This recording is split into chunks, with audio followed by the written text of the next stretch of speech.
Welcome to Apothecary After Dark, the official podcast of Amityville Apothecary. This is what real witches talk about when the doors are locked, the lights are low, and the incense is still smoldering. From spellwork and shadow work to hot takes on hexes, healing, and everything in between, we're serving up magic, mystery, and a little bit of mischief. So pour a cup of your favorite libation, light that protection candle, and settle in. It's about to get witchy. Welcome, everybody, to another episode of Apothecary After Dark, the official podcast of Amityville Apothecary. I'm here with my business partner and bestie. Yeah, I'm Danielle, guys, and this is Dina. Hello, welcome. And we are so excited and thrilled to welcome one of our dear author friends, Dee Norman, creator of Burn a Black Candle, The Golden Grimoire, as well as a forthcoming title that I'm sure we're about to get into. Dee Norman, thank you so much for joining us tonight. Thank you all so much. It is so wonderful to be with you. So good. So the last time we talked, it was actually on an Instagram author talk, and we talked all about the Golden Grimoire, where you absolutely blew my mind. And I declared that the tarot chapter could have been like the standalone. You could have just published that chapter and it would have been like everything else is like a bonus. Like you're getting so much money, like so much worth out of this book, you guys, if you don't have it. So can you talk about a little bit of your inspiration behind Golden Grimoire? We're going to start in the middle because everybody wants to, manifest that money, especially with everything that's going on in the world. Gotcha. Well, it started with, like most of my books do, it starts with my family. Growing up, I talk about this in the introduction, the only thing my parents worried about was the health of me and my sibling and where they were going to get the money to pay the bills. And so I kind of grew up with that mentality. I had grandparents who grew up during the Depression, and then I had my mother and father who were struggling to make ends meet. So financial magic, managing your wealth using spiritual means has always been a part of my family's practice. And when I went into the wider spiritual world outside of my family's practices, I heard all this weird stuff about money magic, financial magic. This is way back in ye olden times in the 1990s. Right? We're not going to date ourselves at all. I was being told everything from you can't allow people to pay you for your tarot readings because you'll lose your ability to read tarot. That's a big one. Oh, go ahead. I said that's a big one. People that is a big one. Still these days on social media have a lot to say about receiving money for any type of spiritual reading. So that's interesting. And then also you can't do money magic. You can't do it. Your uncle will die, his house will burn down, and you'll get the inheritance, and you can't work for money. And meanwhile, my family's been working for money since before I was born, and doing it in a way that's positive, a way that's not going to bring about destruction and damage into our lives. But so when I had an opportunity to write the second book, I was like, well, what's near and dear to me? And I was like, this is something that I want to get out in front of people, how to use spiritual practices, how to use magic and manifestation for financial issues and for whatever you define as wealth, which may be money, it may be time, it may be something else. I think it's such an important topic. I mean, there needs to be a value exchange. So I think magic is energy. So there needs to be a fair and balanced value exchange one way or another. So to push away money or to condemn it and say, oh, that's not okay, I disagree with that. So it's a very important topic that you write about and that you focus on.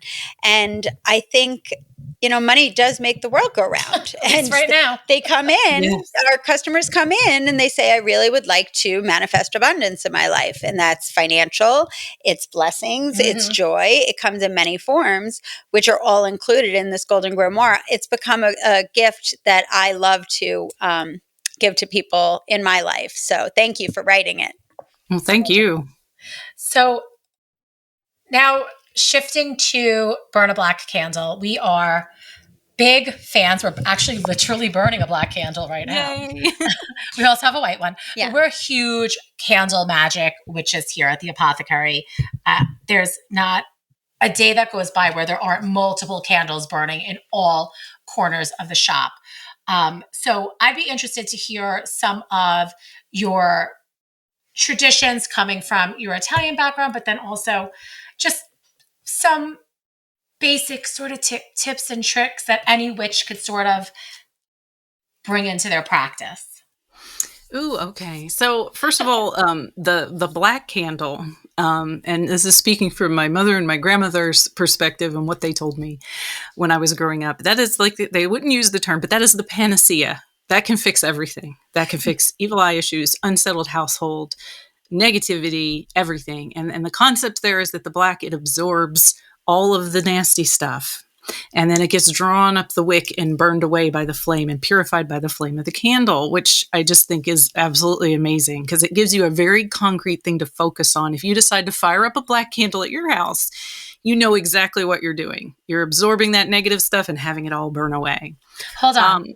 I'm going to have you repeat that one more time because clearing negativity and unwanted energy is something that people will come into the shop. It's almost their number one ask, neck and neck with money, right? Absolutely. They're two. And then the third trifecta is love. So those three are the three most requested topics and subjects. How do I protect myself? How do I transmute this energy in my house? So this is such a simple technique and you articulated it beautifully. So I'm going to have you repeat that one more time because maybe people weren't listening or paying attention the first time you said it. So for our listeners and watchers, I'm going to say, stop what you're doing and pay very close attention to what Dee is about to tell you, because there will be a test.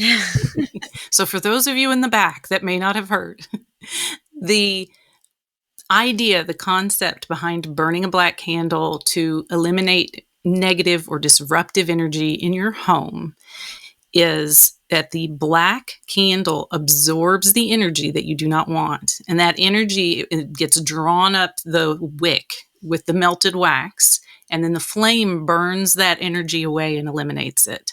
And so it is kind of a set and forget spell. If you have it in a glass encased candle like that, you can have it burning throughout the day while you're at home. Don't leave it unattended. But and it continually picks up any of that negative energy, draws it away from your household and eliminates it all at once. And if you want extra drawing in powder, if you think if you think things are being extra crazy around your house or you feel oppressed, circle that candle with a ring of any kind, well, not pink salt, but white salt, black salt, any kind of salt, table salt, we don't care. Just encircle it with some salt to help draw in that energy and then let the candle burn it all away. So I'm outnumbered by two Italian witches, by two Italian stregas, which my people come from like Ireland and that region. There are some similarities, but Italian witchcraft definitely has its own traditions that I love learning about. So you want to talk to the folks who might not be as familiar with the Italian witchcraft and explain like the title of the Burn a Black Candle and what else is included in this book, which was your first book? Oh, gladly. So I will say, first of all, that I draw a line between Italian magic and Italian American magic. Italian magic on the continent that is now Italy is very regional. There's lots of variations, and it's not quite what us Italian American witches do unless you've gone there and learned that stuff. And so when people hit the shores here in the U.S., a lot of that regional stuff all blended together and kind of people shared information with each other. And so that started to put its own little unique spin on what is now Italian American folk magic. Also, we mixed and mingled with people from other cultures and ended up incorporating magic from them. So mom and grandma's stuff, which is all in the purple book, is how to run your household, how to take care of your family, how to protect yourself, how to, there's some financial magic in there. There is just general information about how to work with the saints, how to work with the ancestors and connect with people from your past. And another thing I'd like to make clear is this is information my grandma would share with anyone who was interested, whether they were Italian American or not, because she thought this stuff was vital for running the household. So it wasn't like well, you got to be Italian, you have Italian heritage to do this stuff. It's pretty much open for everyone to do. Yeah, it's interesting because when you think about when our ancestors would have come over from Italy and where they eventually settled, very much like your Irish ancestors, Brooklyn. They were intermingling with so many different cultures. Totally. Your family was in Brooklyn. My family was in Brooklyn. So, right. And they were doing all very similar practices. And going to the same churches. Right. Right. Working with the angels and the saints. So my grandma, though she wouldn't say it out loud, she definitely had a lot of spiritual magical prowess that, she incorporated as part of her everyday life. Or even just like thinking about like the novenas that my great grandmother would do. And, it's for me, that was something that was so normal. It's something that they would talk about. But then when you have conversations with other people that might not have that background, they're like, what do you mean that this is a thing? So very, very interesting. So what is the new book that you're working on? Okay. The new book is, I'm so excited about it. It is The Seeker's Guide to Grimoire Magic, Unlocking the Secrets of Old Texts. So it cheats. It's a little bit more than just a grimoire magic. But I am a huge bibliophile. I always have been. And I have been fascinated with old magical texts since I was a wee one. And so it is a book about how to incorporate information, practices, spells, and symbols from older texts in modern practices, and how to decode those older texts so that you can understand them. So I've thrown open my heart with this one, because this is the topic that is nearest. And, this is personal to me, not just my family, but this is the stuff that I have been developing over the course of my life, and how to work with these amazing texts that are out there, whether they're grimoires, whether they're textual amulets, letters from heaven, the Himmel briefs that are out there, with the powwow, practices, all the textual written stuff, how to understand it, decode it, and then put it to work for you in a modern context. It's so important, because we have a sticker that we give in our blind dates and our orders, and it says, "Real witches read books." Excellent. And it's 100% true. But a lot of times, if you don't come from a background where you're used to reading older texts, it could really be somewhat of a barrier for digging into, rich works. In my undergraduate years, I was a history major specializing in Tudor and Stuart England. And while you may think that, the language is English, it's a different type, and it's certainly written differently. And you touched upon that in the book, how when you're approaching these older texts, you're going to notice that the way it's written is different. It's going to look very different. So I really appreciated when you shared an advanced copy that I was able to see that you were leading people through this. But if you don't have a background where you're digging into this material all the time, there is a little bit of a learning curve there. So you've made it so easy to be able to approach it, but then like your footnotes are killer. So if you a history major is going right into the footnotes, and that's where all the magic is, really, for lack of that. Well, we always talk about learning from those who have gone before us, right? Mm-hmm. And a lot of that knowledge and the earlier works gets lost because earlier practices often were passed on or taught by mouth, and then the stuff that's written down, if it's too challenging to understand, it may get lost over time. So you're doing a great service by like breaking it down for today's day and age for laymen such as me. That's like, what does that even mean? Like, it's really important because there's a lot. One thing that really drove me is that when you speak of textual magic, when you speak of magic that comes from books like grimoires, you're speaking of a magic that was written for and by upper class white males because of the literacy rates and the other things that were in effect in the culture during the times that the books were popular.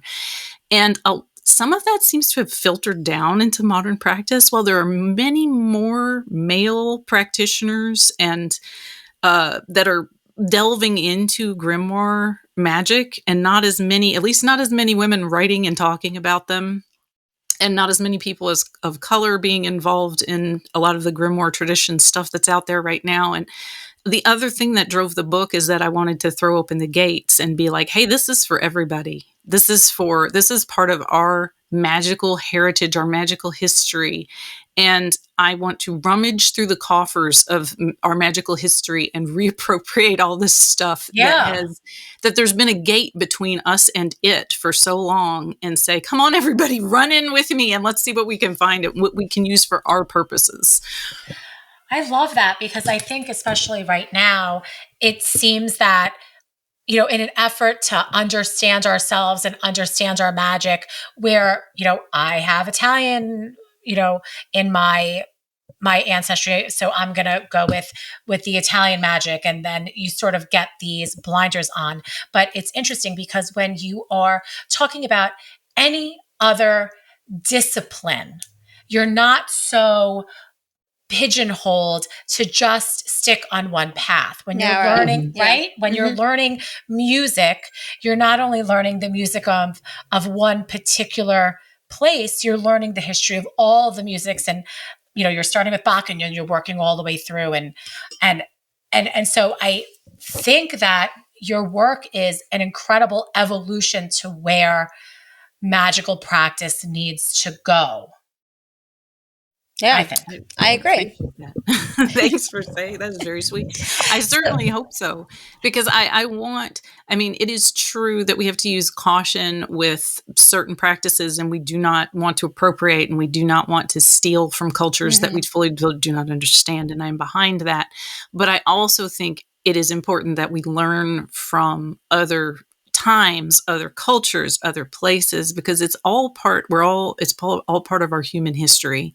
Yeah. And it's something that we need to, I think when you do good magic, when you do strong magic, you're a link in a chain from the past into the future. And that can power your magic in a way that I think some people miss out on.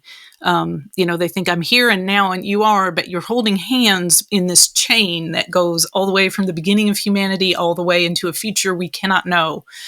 So, and then that can really, really put a lot of oomph behind the magic that you do. Yeah. It's awesome. So Dee, I am delighted to share with everyone listening. We are going to be having you come to New York, to Amityville, where you will be teaching and participating in our upcoming Alchemy Academy 2-day conference. And we're just delighted to be having you teach. I am counting the days. Do you want to talk a little bit about the theme of what you're talking about and teaching about? Because, of course, we're going to have your books on hand. Yes. Excellent. Yeah. So, why should people come and join us for this 2-day conference and get a hotel room and book flights and get your ticket now? Well, first of all, because it's just going to be amazing because you guys are putting it on. But second of all, the small part I am contributing to that is I am taking the material from that tarot chapter from the Golden Grimoire, which I absolutely love, that I'm pulling from a book that has the word gold in the title for something called Alchemy Academy. That makes me happy. But we're going to learn about how to use tarot while manifesting financial success, how to use tarot to specifically hone in on meanings that are related to prosperity, finance, and wealth, and then how to use that information and the symbolism in tarot and stuff like that to manifest wealth and prosperity in your life. So it's going to be a little focused, my section is going to be a little focused mini course on using tarot as a dynamic tool to chart your path, your course into the future, vis-a-vis when it comes to wealth, prosperity, and opportunity, and then how to use tarot to help reinforce the vision that you have so that all comes about. So I'm fired up. I can't wait. It's going to be awesome. That is so exciting. And we can't wait too. We're really thrilled. And you're amongst very good company too. It'll So be a great time. Some of the other presenters, we have Chris Ann coming in from the Light Seers Tarot, Judica Illis, Amy Blackthorn, Mark Horn, Jen Sankey. Yes. We have other presenters as well that are already lined up, but you guys can get your tickets now and come learn from all of these amazing authors and experts and get hands-on experience and be able to ask questions and get all your books signed in person. By and authors, I'm looking forward to just cool. spending time with all of you because that face-to-face time is so special, especially in an intimate setting. Yeah, it's great. So you can find out full Alchemy Academy agenda by going to alchemyacademyschool.com. You could purchase tickets. You could see everybody's bios. You could see what everybody's teaching, but all the information's on there. Tickets are limited, so don't delay. Right. Exactly. But we like to close out our podcast episode by pulling a card each so we can do a little reading for the collective. So I shuffled what the already. Energy is going to be for the next 2 weeks. We'll set the intention and see what we've got. I'm using the Enchanted Tarot by Amy Zerner and Monty Farber. I am not exciting and using what I always use, which is the Smith-Waite Centennial Edition in the tin because I have child hands. It's all good. All right. Let's see. Whenever Dina's ready. What'd you get? I got 7 of Wands. Oh, look at him. I know. It's always interesting to use different decks because the art is so different on every deck. So what did you get? 8 of Cups. 8 of Cups. Okay. What'd you get? Ace of Pentacles. All right. Well, I like yours the best. This is the 8-bit tarot, by the way. It's pixel art of the Rider-Waite Smith deck. So really it's so cute.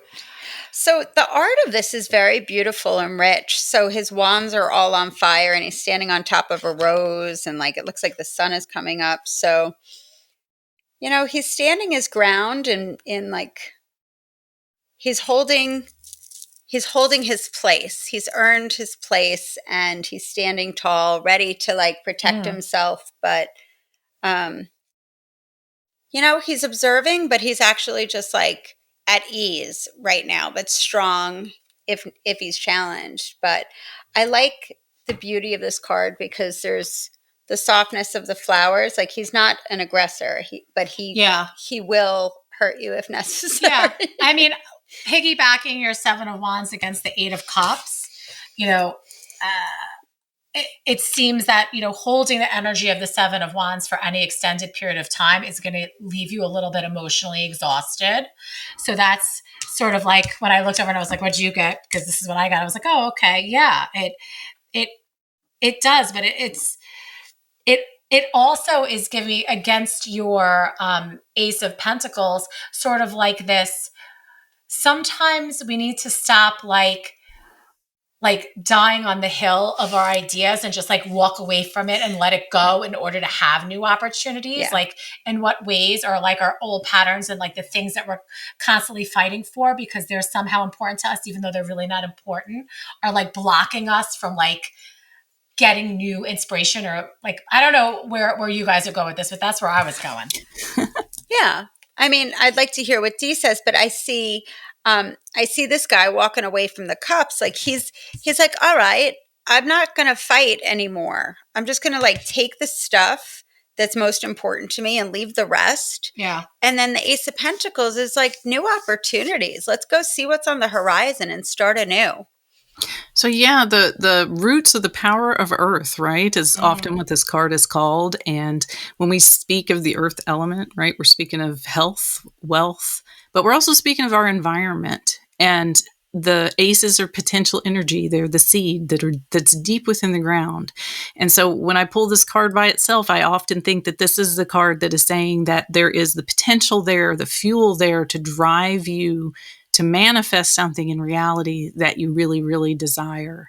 However, with the Eight of Cups, you have to sometimes make a choice to walk away from something in order to give birth to something new, especially of a spiritual nature or of a nature that's really going to shift your path in life.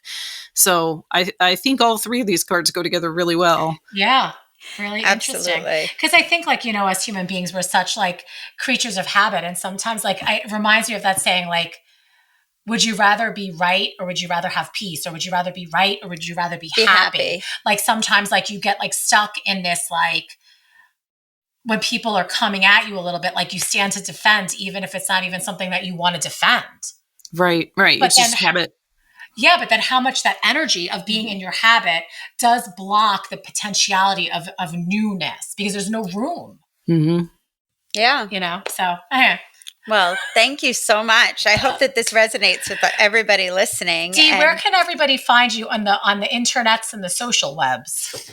Okay, let me see if I can get this straight. So on Instagram and on TikTok, I have accounts under Black Candle Cottage.